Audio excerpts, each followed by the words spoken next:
आज पत्रिका परिवार पत्रिका में गुलाब कोठारी जी का बहुत अच्छा लेख आया, उदारता ही मुक्ति का मार्ग। इसको थोड़ा पढ़ के सुनाते हैं आपको।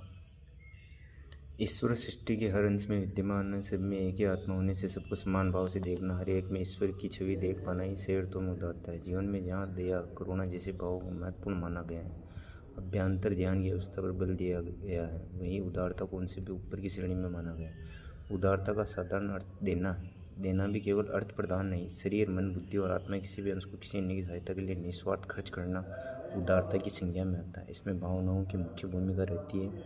देने का फल भी भावनाओं के अनुरूप ही प्राप्त होता है। आपको देना भी पड़े और मन देने को राजी नहीं हो, मजबूरी में आज्ञावश अथवा किसी अप्रिय को देना पड़े, तो उदारता में भावनाओं की भूमिका समझ में आ सकती है।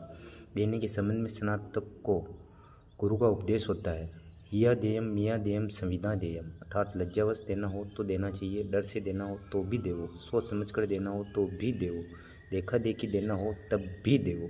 स्वयं के किसी लाभ के लिए देना उदारता की श्रेणी में नहीं आता, वह तो शुद्ध व्यापार है। अपने दिए को गिनाना या उसके बदले कुछ अपेक्षा करना भी व्यापार है, वहाँ आत्मा का धरातल नहीं होता। देने की भावभूमि उदारता की जनक है। भाव न शरीर में पैदा होते हैं, नहीं बुद्धि में, अतः उदारता ईश्वरीय कार्य है जो सर्वोच्च श्रेणी में आता है। उदार दृष्टिकोण विवेक बुद्धि के अतिरिक्त कुछ नहीं है। अपने जनों के प्रति अच्छा व्यवहार करना या उदार होना विशिष्टता नहीं है, किंतु जो विरोधियों या शत्रुओं के प्रति भी अच्छा भाव रखते हैं वे ही उदार चरित्र वाले होते हैं। विभीषण को रावण के अंतिम संस्कार के लिए प्रेरित करना राम की उदारता को दर्शाता है। उनके जीवन की विषमताओं के मूल कारण रावण के वध के बाद शत्रुता को बुलाकर राम ने विभीषण का आदेश दिया कि रावण का अंतिम संस्कार यथाविधि करना चाहिए। उदारता भीतरी भी होती है और बाहरी भी। वैसे तो इसका जन्म पहले भीतरी होता है, बाहर तो प्रस्फुटित होती दिखाई पड़ती है, बाहरी तो स्थूल रूप होता है। वास्तव में तो उदारता भीतर मन की धरती पर ही पैदा होती है।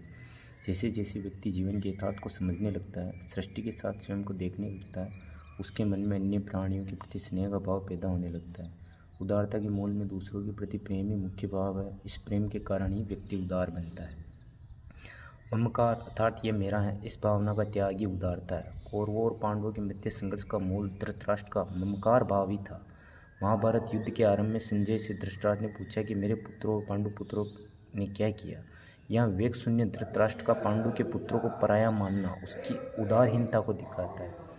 ममकार का भाव व्यक्ति को स्वार्थी बनाता है, जबकि सब में संभाव रखना ही श्रेयस्कर है। जैसे प्रकृति मनुष्य को अच्छे गुण देती है, वैसे ही बुरे गुण भी प्रकृति के द्वारा दिए जाते हैं। इनमें अहंकार, ममकार, राग, द्वेष, असत्य, हिंसा आदि हैं। इन विपरीत भावों के कारण व्यक्ति में स्वामित्व की भावना आ जाती है। यही भाव व्यक्ति के दृष्टिकोण को सीमाबद्ध कर देता है।